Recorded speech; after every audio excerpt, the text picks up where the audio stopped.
Welcome along to week 2 in my ultra learning journey of learning how to do this YouTube filmmaking thing. In today's video, we're going to be looking at using composition a little bit more to tell a story. So let's get into it.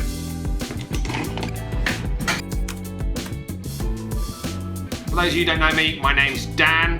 This is my channel where I am sharing my journey of learning how to do YouTube as I go along, as well as some photography stuff and some outdoor things. So let's get on with today's video.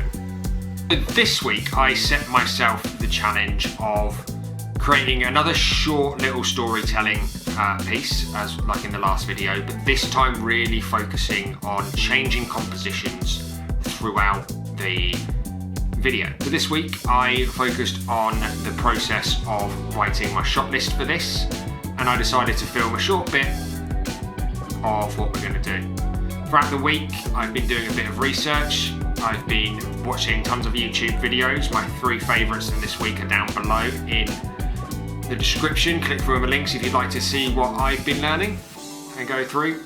But here are my key takeaways this week of what I've learned and what I've tried to do. So, one of the things that I have learned this week is that different types of shots at different angles can create different feelings and set up and tell a story much better. So, one of the things that I learned is that we should always try and start a sequence with a wide shot.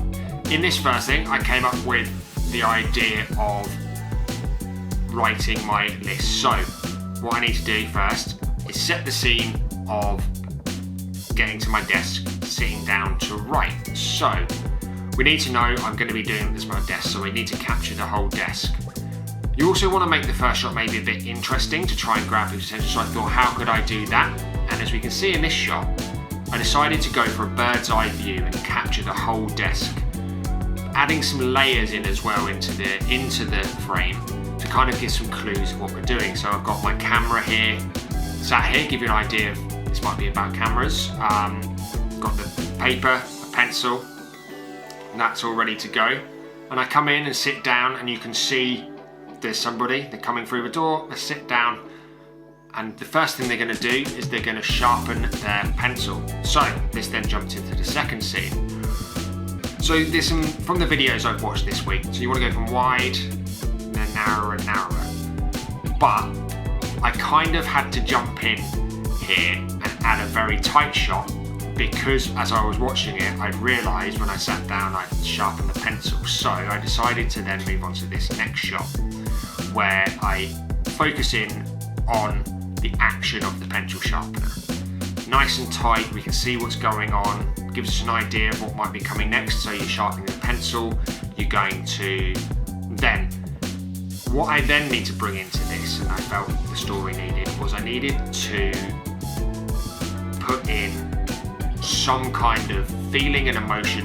What am I thinking? What am I trying to do here? It's not just straight into writing. So I then move the shot, move the camera, I put in a medium shot of me sat in my chair thinking about what I'm about to write.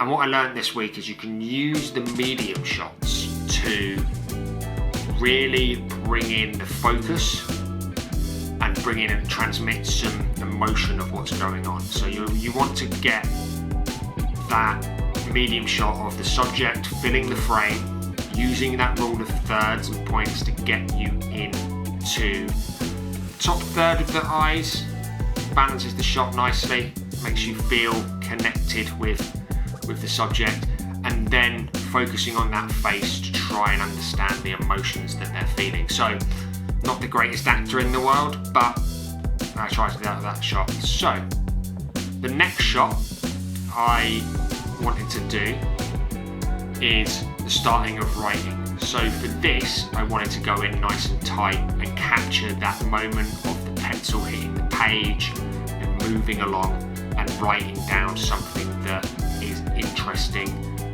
and kind of start giving an idea of what this is now. So that's where we capture here in this shot writing the word shot list, and we get at a nice point of the pencil, nice and focused, nice middle of the image, and we can see what's coming next. So now I wanted to move on and just shoot the whole writing scene from some different points of view. So we move out again, this time to a slightly wider shot of me at the desk. I changed from using my Lumix G65 into my Insta360 Ace Pro, just to get that wider shot as it's got a wider lens on it.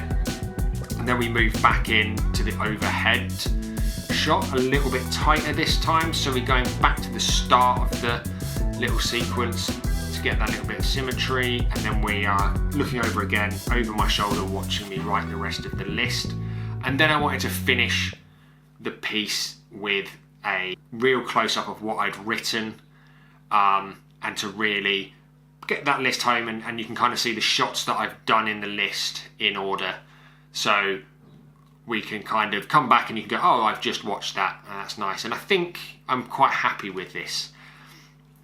So again, this week it was a bit difficult with the music choice again. Thought about it post afterwards, trying to use copyright-free music. I'm not the biggest music geek, so I don't know how to flow, but I think in the edit it's done all right. So what we're going to do now is look at that whole sequence as one.